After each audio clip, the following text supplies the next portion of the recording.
Hello friends, welcome to my channel. நம்ம இந்த வீடியோல இத பத்தி பார்க்க போறோம் அப்படினா ஒரு சூப்பரான ப்ளவுஸ் டிசைன் தான் பார்க்க போறோம். இதோட நெக் வீடியோவும் போட்டுருக்கேன். and இதோட ஸ்லீவ் வீடியோவும் சேர்த்து பார்க்கலாம். வீடியோக்குள்ள போறதுக்கு முன்னாடி நம்ம சேனலை சப்ஸ்கிரைப் பண்ணிக்கோங்க. பக்கத்துல இருக்க பெல் ஐகானை டச் பண்ணிக்கோங்க. அப்ப நாங்க போட்ட புதுசான வீடியோஸ்னா ஒன்றரை வீடியோஸ் எல்லாம் உங்களுக்கு நோட்டிஃபிகேஷன்ல வரும். வாங்க फ्रेंड्स வீடியோக்குள்ள போலாம். ஃபர்ஸ்ட் ஆஃப் ஆல் இதான் அந்த ப்ளவுஸோட வீடியோ. ஓகேவா? இது ஒரு சூப்பரான டிசைன். பட் பட்ஜெட் கம்மியாக இருந்துச்சு. பட்ஜெட் கொஞ்சம் கூட இருந்தா இங்கேயும் கொஞ்சம் பெரிய ஒர்க் பண்ணி இங்கேயும் இந்த கேப் கொஞ்சம் குட்டி குட்டியாக போட்டுருக்கலாம். பட்ஜெட் கம்மியாக இருந்துச்சு. ஸோ நம்ம பட்ஜெட்டுக்கு ஏற்ற வரது தானே நம்ம பண்ண முடியும். ஸோ அதனால நம்ம எப்படி பண்ணியிருக்கோம். ஸோ இதில் என்னெல்லாம் ஒர்க் பண்ணியிருக்கோம் அப்படின்னு பார்க்கலாம். இப்படி தான் ஒரு ட்ரையாங்கிள் ஷேப்பில் நான் பண்ணியிருக்கேன். கீழே இங்கே இருந்து இந்த லைனுக்கு இங்கே இருந்து ஸ்டார்ட் ஆகும். ஓகேவா? ஸ்டார்ட் ஆகி இங்கே ஒரு 2.5 3 இன்ச்சாக எனக்கு மறந்து போச்சு. அந்த அளவுக்கு நான் பிளேஸ் விட்டுருக்கேன். நெக்ஸ்ட் என்ன பண்ணியிருக்கேன் அப்படின்னா மேலே வரைக்கும் லைன் போட்டிருக்கேன். இது ஒரு 7 இன்ச்சுன்னு நினைக்கிறேன். லைன் போட்டு இங்கே எல்லாம் ஃபர்ஸ்ட் ஒரு ஃப்ளவர் சென்டரில் ஃப்ளவர் சக்கரி வச்சு தெரியும்னு நினைக்கிறேன். ஃப்ளவர் சக்கரி வச்சு அது உள்ள ஸ்டோன் ஸ்டிக் பண்ணியிருக்கேன். என்ன ஸ்டோன் அப்படின்னா clip stone sorry zircon stone stick பண்ணியிருக்கேன். நெக்ஸ்ட் என்ன பண்ணியிருக்கேன் அப்படின்னா அதை சுற்றி ஒரு ஃப்ளவர் மாதிரி சென்டரில் பண்ணியிருக்கோம். பார்த்தீங்கன்னா தெரியும் இதுதான் இந்த ப்ளவுஸோட சென்டர். ஸோ இந்த இடத்துல நம்ம ஒரு ஃப்ளவர் பண்ணியிருக்கோம். நெக்ஸ்ட் என்ன பண்ணியிருக்கோம் அப்படின்னா இங்கே சீக்வன்ஸ் இந்த க்ரீன் கலர் இந்த க்ரீன் கரெக்டாக இருக்கும். சரியா? இந்த க்ரீன் கரெக்ட் இல்லை. நம்ம லைட்டு டார்க் போட்டாலும் ரொம்ப சூப்பராக இருக்கும். ஸோ அதனால தான் நான் இது பண்ணியிருக்கேன்.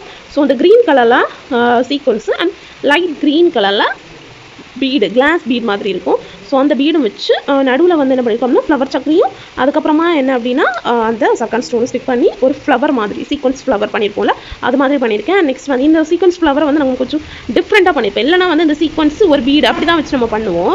இது கொஞ்சம் டிஃப்ரெண்ட்டாக பண்ணியிருப்பேன். உங்களுக்கு இதோட வீடியோ வேணும் அப்படின்னா கண்டிப்பாக எனக்கு கமெண்ட் பண்ணுங்கள். நான் உங்களுக்கு சொல்லித்தரேன். ரொம்ப ஈஸியாக இருந்துச்சு எனக்கு. அந்த ஒரு சீக்வன்ஸும் ஒரு பீடு வச்சு பண்ணும்போது சென்டரில் நிறைய கேப் இருக்க மாதிரி இருந்துச்சு. பட் இப்படி பண்ணும்போது கேப்பும் இல்லை அண்ட் அதிகமாக இப்படி மேலே நிற்காது. சீக்வன்ஸ் மேலே நிற்காது. அது அந்த சீக்வன்ஸை பிளேஸ் பண்ணியிருக்க மாதிரி அந்த கிளாஸ் பீடு உட்காந்துக்கும். ஸோ அதனால மேலேயும் வராது. நெக்ஸ்ட் என்ன பண்ணியிருக்கோம் அப்படின்னா அதே மாதிரி சர்க்கான் ஸ்டோனு அண்ட் ஃப்ளவர் சக்கரி வச்சுட்டு நெக்ஸ்ட் என்ன பண்ணியிருப்போம் அப்படின்னா சாரி கலரில் இருக்க த்ரெட்டில் ரிங் நாட் கொடுத்துருப்போம். ரிங் நாட்டில் ஒரு ஃப்ளவர் மாதிரி கொடுத்துருப்போம். சூப்பராக இருக்குது. நெக்ஸ்ட் என்ன பண்ணியிருப்போம் அப்படின்னா கோல்டன் கலரில் இந்த கலரில் இந்த லைன்ஸ் இருக்குது பார்த்தீங்களா? இந்த கலரில் என்ன பண்ணியிருக்கோம் அப்படின்னா சீக்வன்ஸ் வச்சு அதை சுற்றி சுகர் பீட் கொடுத்துருக்கோம்.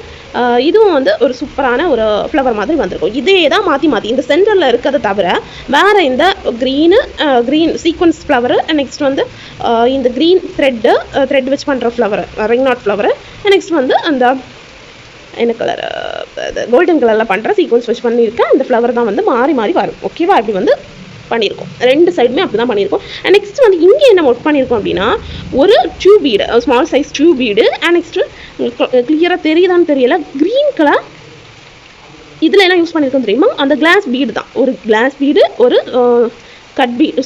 டியூப் பீடு அதுக்கப்புறமா கிளாஸ் பீடு கொடுத்து ஒரு கிராஸ் ஒர்க் கொடுத்து அதுக்கு சென்டரில் பிளேஸ் வரும்ல அந்த ட்ரையாங்கிள் மாதிரி இருக்குது. அந்த சென்டரில் பிளேஸ் வர இடத்துல நம்ம ஒரு sugar bead golden colour sugar bead கொடுத்து இந்த ஒர்க் முடிச்சுக்கிட்டோம். இதுவே சூப்பராக இருக்குது. எனக்கு ரொம்ப பிடிச்சிருந்துச்சு. இப்போ நீங்கள் சிம்பிளாக ஒர்க் பண்ணுறீங்க அப்படின்னா மீன்ஸ் இப்போ கொஞ்சம் வயசாகிடுச்சு அவங்களுக்கு சிம்பிள் ஒர்க் பார்த்துட்ருக்கீங்க அப்படின்னா இந்த ஒர்க்கையே நெக்கு அண்ட் ஸ்லீவ் பார்டர்ல எல்லாம் கொடுத்தீங்கனாலே அவ்வளவு சூப்பராக இருக்கும். நான் ஃபஸ்ட்டாக இந்த ஒர்க் பண்ணுறேன். ரொம்ப க்யூட்டாக சூப்பராக இருந்துச்சு. நெக்ஸ்ட் இருக்க லைனில் என்ன பண்ணியிருக்கோம் அப்படின்னா ஒரு green colour glass bead and ஒரு மைக்ரோ கட் பீடு அதுவும் கோல்டன் கலர் வச்சு மாற்றி கொடுத்துருக்கேன். இதுக்கு முன்னாடி பண்ண ஸ்லீவில் ஒரு 2-3 லைனுக்கு என்ன பண்ணியிருப்போம் அப்படின்னா ஒரு கட் பீடையும் ஒரு கிளாஸ் பீடையும் சேர்த்து வச்சு ஸ்டிச் பண்ணியிருப்பேன். அப்போ கோணி அண்ட் மீன்ஸ் லங்கோட்டி வந்தது மாதிரி இருந்துச்சு. ஸ்ட்ரைட் லைன் வரல. ஸோ அதனால் நான் இதை என்ன பண்ணேன் அப்படின்னா ஒவ்வொரு ஸ்டிச் மீன்ஸ் இந்த பீடு முடிச்சுட்டு ஒரு ஸ்டிச்சு அதுக்கப்புறமா கட் பீடு முடிச்சுட்டு ஒரு ஸ்டிச்சு பீடு முடிச்சுட்டு ஒரு ஸ்டிச் அப்படின்னு கொடுத்து ஒவ்வொரு பீடுக்கும் ஒவ்வொரு ஸ்டிச் கொடுத்து பண்ணோம் அப்படின்னா நமக்கு சூப்பராக ஸ்ட்ரைட்டாக கிடைக்கிது. நீங்களும் ட்ரை பண்ணி பாருங்கள். ஆல்ரெடி நான் கட் பீடெல்லாம் நம்ம ஸ்டிச் பண்ணும்போது ஒவ்வொரு பீடு வச்சு தான் ஸ்டிச் பண்ணுவேன். அதே மாதிரி நீங்களும் இது மாதிரியெல்லாம் ஒர்க் பண்ணும்போது கண்டிப்பாக நீங்கள் ட்ரை பண்ணி பாருங்கள். ரொம்ப க்யூட்டாக சூப்பராக இந்த ப்ளவுஸ் வந்துச்சு. இந்த ப்ளவுஸ் உங்களுக்கு பிடிச்சிருந்தா லைக் பண்ணுங்கள், ஷேர் பண்ணுங்கள், கமெண்ட் பண்ணுங்கள். மறக்காமல் நம்ம சேனலை சப்ஸ்கிரைப் பண்ணிக்கோங்க. Thank you friends. தேங்க்ஸ் ஃபார் வாட்சிங்.